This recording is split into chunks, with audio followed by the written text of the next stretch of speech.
Welcome to the Rocky Road Podcast, brought to you by Rockbusters, with your host, Dennis Wager. Dennis is a best-selling author and an expert in demolition, rock, and concrete breaking, as well as a professional blaster. He is also president of Rockbusters Incorporated, along with his son, Brian. On the podcast, you'll hear exciting stories of how these challenge types of rock and concrete jobs are done. You learn about the uses of expanding grout and explosive devices. But furthermore, you'll hear about some of the hurdles and struggles entrepreneurs and business owners have had along the way, how they got started, and how they broke through the obstacles and found the path to success. Along with that, some insight for young people and people wanting to get into the industry. So listen in. I hope you enjoy the show. Now, here's Dennis Wager. Good morning, everybody. Welcome to the show. I want to introduce to you today my guest, Mark Anthony, all the way from England. Welcome to the show, Mark. Thanks very much indeed. Thanks for having me. Yeah, for sure. It's been a while since we chatted, and how are things going for you? Going very well, going remarkably well, actually. We're what are we now? 800 shows into our daily live stream. Just back from Las Vegas, actually. Went over to the Mine Expo show. So yeah, I'm feeling pretty good about the world at the moment. Awesome. What was the Mine Expo like? Mine Expo was probably the best Las Vegas show I've been to, I would say. ConExpo is fantastic, but ConExpo is hard work, it's big. Yeah. You never get to see everything, whereas Mine Expo was much more manageable. There's only really 3 halls to worry about, and in truth, the bit that I was worried about was just one hall. So had 3 days, well, the show lasted for 3 days. We were there all 3 days and covered a lot of ground and saw some fantastic equipment, new big autonomous dump trucks and the biggest wheel loader in the world. So, yeah, it's a good way to spend a few days. Yeah, sounds like fun. What was most of the popular equipment? Was it like loaders or excavators or? I could probably tell you more by manufacturer, because Caterpillar, Komatsu, Liebherr, and Hitachi were all basically next door to each other. All of them had a big truck on the stand. I think the star of the show was probably the big T264 Liebherr truck, because it's a game changer. It's battery electric, it's autonomous, and they've basically signed a deal with Fortescue Mining down under for 360 of those before 2030. Wow. So that was a big deal. But Komatsu stand, biggest wheel loader in the world. Caterpillar had some fantastic equipment on display, and Hitachi were flying the flag for electric. So yeah, it was a good way to spend a few days. Sounds like fun. Yeah, I know I had friends there as well. I wish I could have went, actually. Definitely going to go to the next one.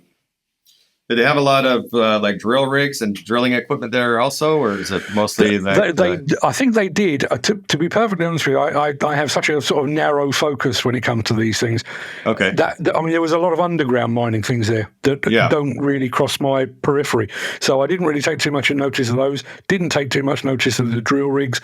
There was hall after hall of widgets and springs, and didn't take any notice of that. I just went and hung out with the big diggers there. That was where I was happy. Yeah, that's fun. I think we should actually get a booth there. It would be a good place for us to go with our expanding grout and Royex and stuff, where all these mines kind of use that sort of thing when they get into situations where they can't blast. Yeah, I think you treated it really well, and it was busy. The aisles were busy, which is I always think of exhibitions of that nature as a bit of a barometer of the industry. You go to some industry exhibitions and you come away feeling, maybe the industry isn't that upbeat. Came away from Mine Expo thinking the world looks pretty good right now, and nice. I realise there are troubles in the world, and the economies of the world are up and down and fluctuating wildly, but mining. Everybody seemed to be pretty chipper, I would say. Yeah, I see there's more new mines opening, so that's always a good sign. And I think so too. I think, the last few years was COVID getting in the way, but I'm sure we're kind of past that and recovering now back to normal. Yeah, I think also the mining industry has been very, very, very quick to respond. I mean, one of the presentations that Komatsu was giving was talking about the fact that they'd seen mines closing around the world, primarily because they couldn't find enough local labour to actually do the work. But now they've adopted things like teleoperation, autonomous machines, and that kind of thing. Yeah. Really not a challenge anymore. You can have a mine in the middle of Africa and operate it from Austria if you wanted to. Not a problem at all. Yeah, so all the kids, playing PlayStation all night now is going to be a benefit. Yeah, do you remember there was a few years ago when we used to tell our children, don't spend all your time doing that? And then all of a sudden it's, no, go do it. Play Yeah, the PlayStation. go play Learn. Exactly. Yeah, and then we were talking before about your article about the gentleman that was riding his tractor and had his granddaughter or grandson on it and got himself in some trouble. Then, if you want to fill us in on a bit of background with that. Okay, so I mean, basically, there was a 78-year-old British farmer.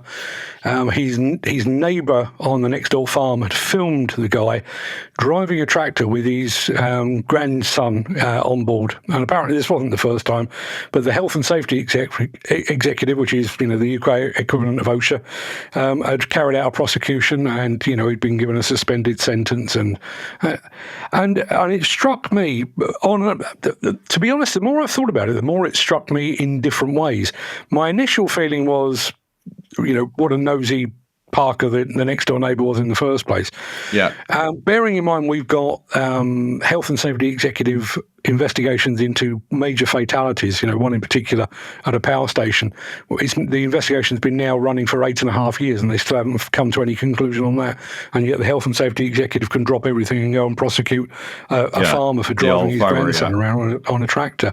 Yeah. But the bit that really struck me about it, I know a lot of people, particularly here in the UK demolition industry, but also in the American demolition industry. And so many of them actually learned the ropes from father, grandfather, uncle, in many cases aunts and uncles and that kind of thing, basically by going and doing it. They would go and push a broom around a demolition company yard on a Saturday with their father while father was doing a bit of work. They'd go and do that. They'd go for a ride in a dozer or an excavator. And I fully understand the health and safety implications of that, but I mean the bit that struck me, I used to go fishing with my father, and I was doing that at probably 2-3 years old, and I did it basically up until I left home, and I still fish today. I didn't learn to swim until I was 19, I think, which is awful, but I'd sit there and I would fish all day long. My father taught me to fish, but that time that we got to spend together was probably more valuable than the learning to fish. I mean, I'm one of two. I've got a sister, a younger sister, and generally, our family time was 4 people: mother, father, brother, sister. Yeah, that was one of the rare times I actually got my father to myself. And, nice. and I really think, a 78-year-old farmer taking his grandson, 78 years old, he's probably not going to be around for too much longer. No. That's valuable, not just valuable learning how to drive a tractor and what it's like to be a farmer, but it's life lessons as well, isn't it? It is, and it's sad because it's kind of over the top bureaucracy, I think, and it just loses its common sense. Completely. Yeah. One of my, and I don't know what it's like in the States or in Canada, but we seem to have moved away from vocational training here in the UK. Everybody's about academic qualifications. You're actively encouraged from the age of about 11, or you want to think about further education, college and university and that kind of thing. But there are great swathes of people that are not that way inclined. They are going to be motor mechanics, they're going to be plumbers, they're going to be construction workers or demolition workers. And part of I think part of the ethos and part of the education of that business is you learn on the job. You go and you do it.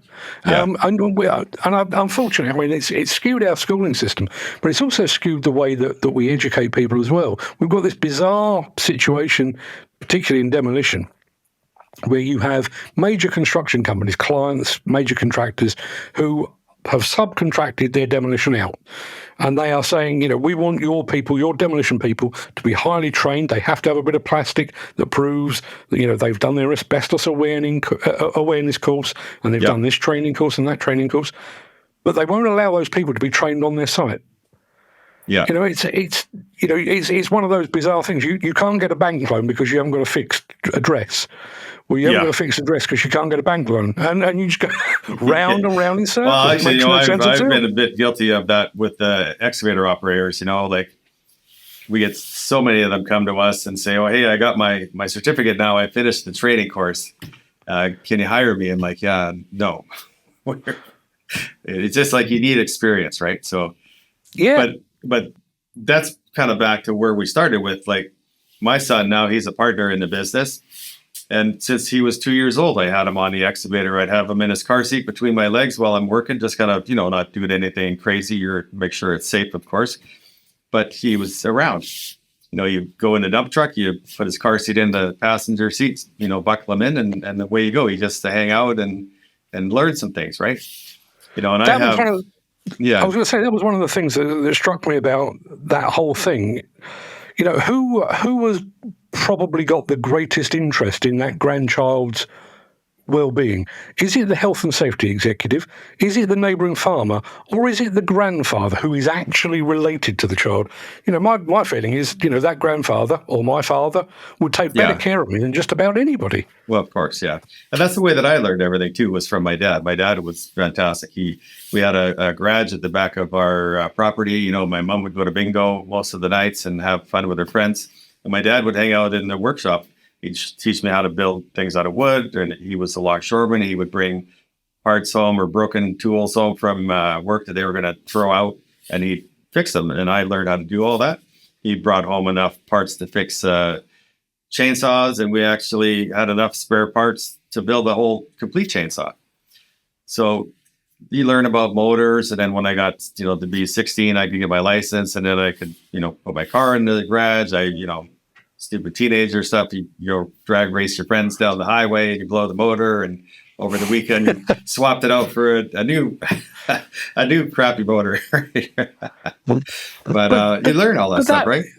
Isn't that how life is supposed to work? I've got I've got 3 grandsons of my own now, and I want them. I genuinely want them to eat dirt in the back garden. I want them to eat the occasional spider. I want them to fall down and graze their knees. I don't want any harm to come to them. Of course, but once you've grazed your knees once, you probably don't want to do that again. Right. That's part of the learning. I mean, your thing with the chainsaw, and one of mine back when I was a child was me and a friend of mine built a bicycle. We got a bike frame from a scrapyard, got a wheel from one bike, a wheel from another, which was absolutely fine until it fell apart while I was riding along a dual carriageway. Not so great. Then you learn to tighten it up. You only do that once. I know not to do that anymore. That's right. Yeah. That's exactly it. And that's what happens when people get to the age of when they're going to join the workforce, right? And even as they get into their 30s and 40s, it's like you take all those life lessons with you, or else you miss out and you haven't learned them. I have actually a young teenager that I get to come over and do some help around the yard and stuff. And he's 15. I kind of met him and his mom through a small Facebook group that we have for our local area where I live in Maple Ridge. And his mom's a single mom. She's got 3 kids, 3 boys. And he's such a great kid. Like, he's so eager to jump in, just whatever you ask him to do, he's right there. He'll help you, or he'll do it. And, I had an incident on the weekend. I had some, crackhead guy in my driveway when I got home, and it was kind of a weird episode, but I pulled up and he had his cell phone plugged into my house. And I got out of my truck, and he's right beside me. And I was like, "What are you doing there?" And he's like, "Well, I'm just charging my phone." I'm like, "No, it's private property." So then he finally leaves, but I look and I see there's a hole kicked in my fence. So I had to repair my fence. So Lucas, the young guy, I got him to come over and help me fix the fence. And, I caught myself kind of showing him, but then doing the work. And I actually had to stop doing the work and let him do the work because I wanted him to learn it, right? Yeah. At the end of it, he's like, "Oh, that's so cool. Like I learned a little bit about how to build a fence, Absolutely. But it's a lot, but it starts, right? Yeah, I was going to say, I wonder about that from a wider perspective. If we are treating young people like that, when they get into the workplace, when they're in a quarry, when they're in a mine, when they're on a demolition site or a construction site, have they then become so mollycoddled? They've been so cosseted, wrapped in cotton wool and bubble wrap throughout their entire sort of upbringing. Are they really ready to take on board the safety message that they need to take on board, or are they looking at a project and oh, somebody else is taking care of the safety. I don't have to worry about that. Somebody else will come along and tell me what to do. We're not breeding the right kind of people in that instance. No, and it leads to people that are not. They're so bogged down by, I don't want to say you can never work too safely, but too much paperwork, too much bureaucracy. You need to be able to jump in and do it right, but not be, over the top burden, I think. And that's really what got me with that farmer too, is like, what comes to mind was like, what authority does the OSHA or whatever your regulatory's name is have over a farmer's property? Like, do they actually have authority over the property? Yeah, unfortunately they do. I'm tempted to blame the Americans because we've become much more litigious in this country over the past decade or so.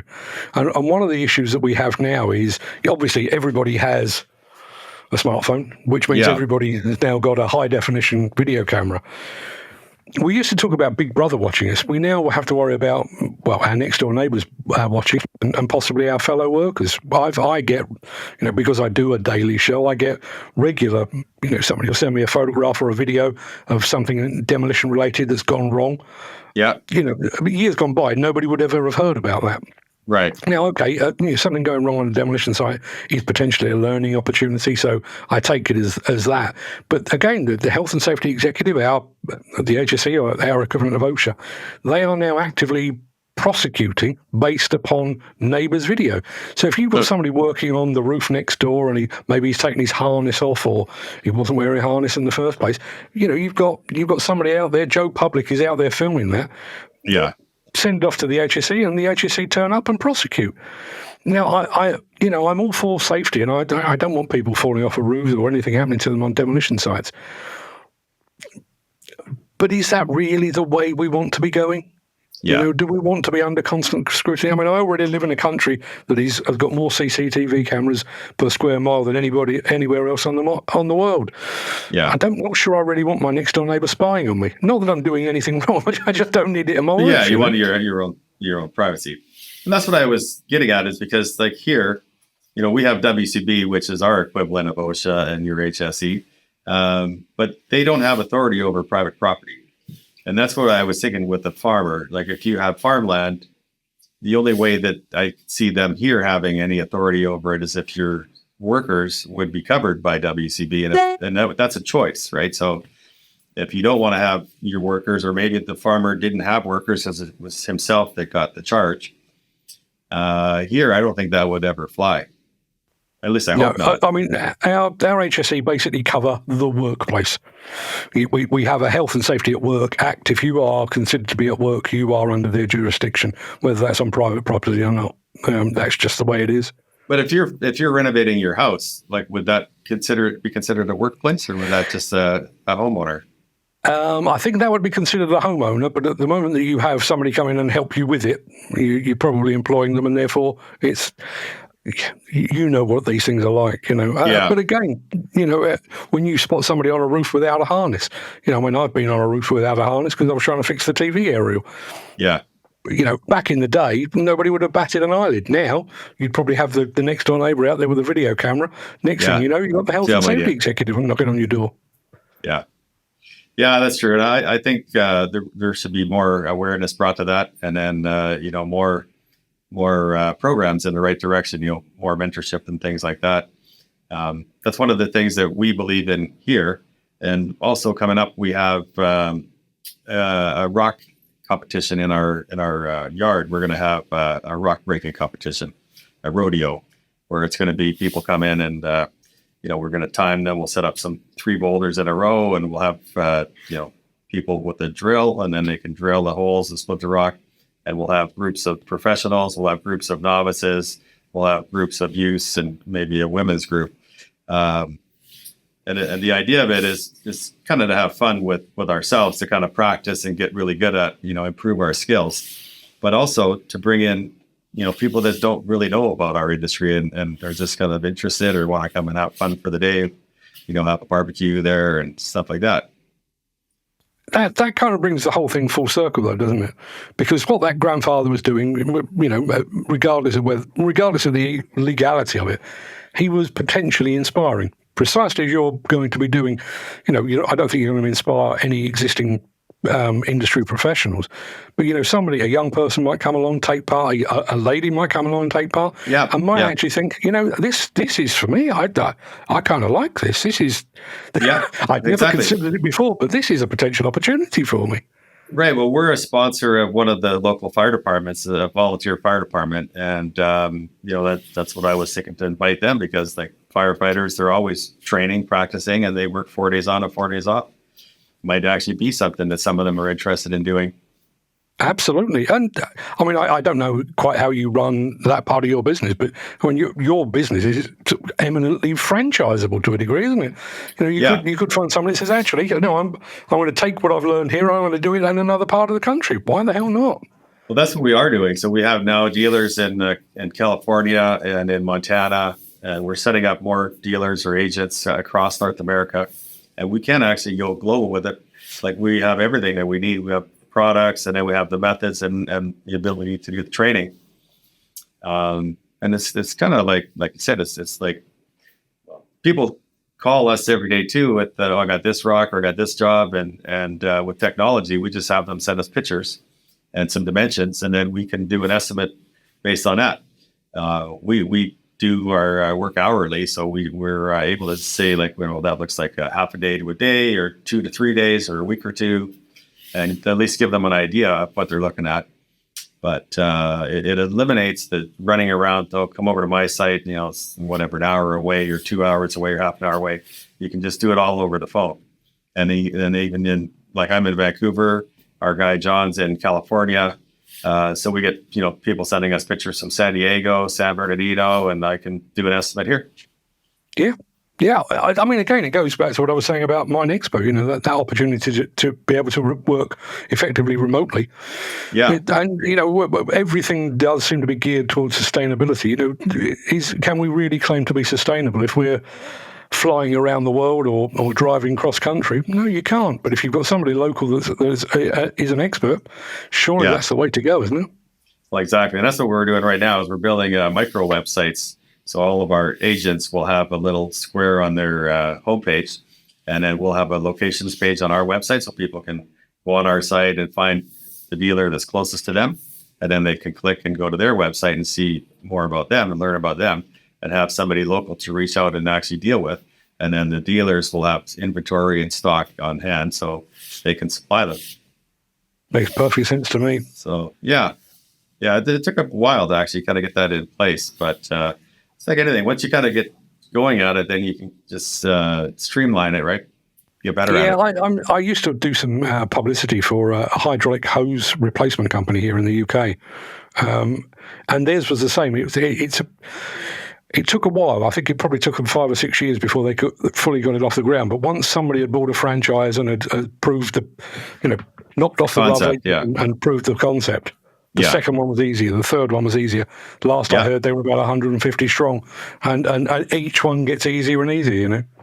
Yeah, it was like when I bought my first excavator. Like when I grew up, like my dad taught me all that stuff, and then I bought a Harley. That was my goal. I did that and had a lot of enjoyment out of that. And then I got older and thought, well, I want to get into business. So I found an excavator to buy.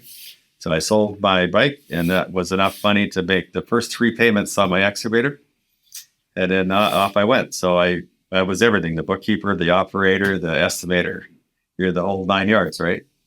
And then the hardest step was to go from 1 machine to 2 machines, because then you're trying to double, right? And you can't run 2 machines, and you can't really find work enough for 2 operators.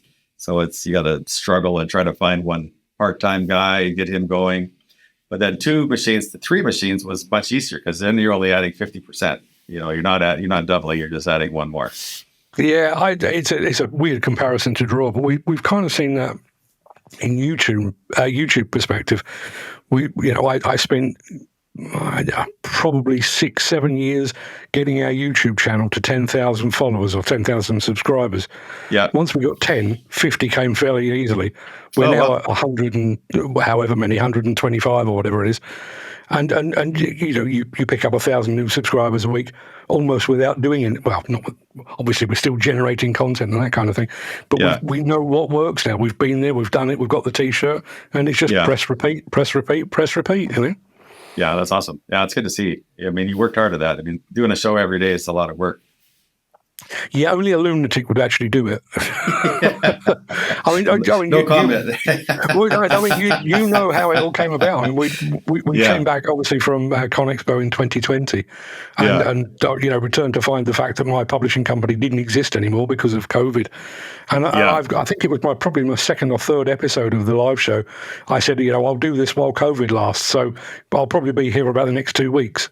4.5 years later, I'm still here. Still going, yeah.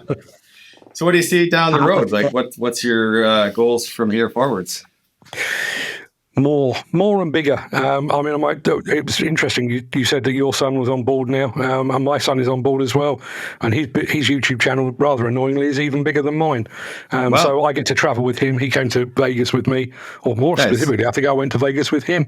And he's doing some much more arty stuff. I tend to stare down the barrel of a camera and just spout forth based on stuff that I've learned along the way. He wants to make movies, and he does a very good job of it. That's awesome. Yeah, that's what we're wanting to do too. We now partnered up with a large company. So that's been a great move for us. Now we've got a lot more resources. And the next thing that we're working on now is also a TV show. We want to get something going along the lines of Gold Rush or Ice Road Truckers, that kind of show. And then we got so many sites and so many contractors that we work with around North America that we can actually go to a site and shoot and make an episode there. So now we're just trying to put that together. So maybe next year we'll be able to get started on that. Well, make sure it's syndicated so that I can watch it in the UK, would you? Absolutely. Maybe we'll come and shoot a video over there. Hey, well, I'll put the kettle on when you want to do that. Perfect. Yeah, that's good. We got other guys in Ireland too, so they're put on the Guinness. But at least if you put on the kettle, we'll have a place to go in each country, right? Awesome. Yeah. Well, that's great, Mark. I appreciate you joining us today. That was a great episode, and I just want to say, good luck to that farmer. And sorry that happened to him. It doesn't sound right, but also the people just don't give up on common sense and what's right. Absolutely. No, it's been an absolute pleasure being here, as always. Yeah. Thanks, Mark. Well, have a great day. And you. All the best. Okay. Talk to you later. Thanks for joining us. We hope you enjoyed the show. If you would like to be a guest on a future episode and tell us your story, visit our website at www.rockbusters.com. If you have a project and would like to learn more about our products, or if you're interested in partnering with us and becoming a distributor, give us a call. Thanks again. We appreciate your support.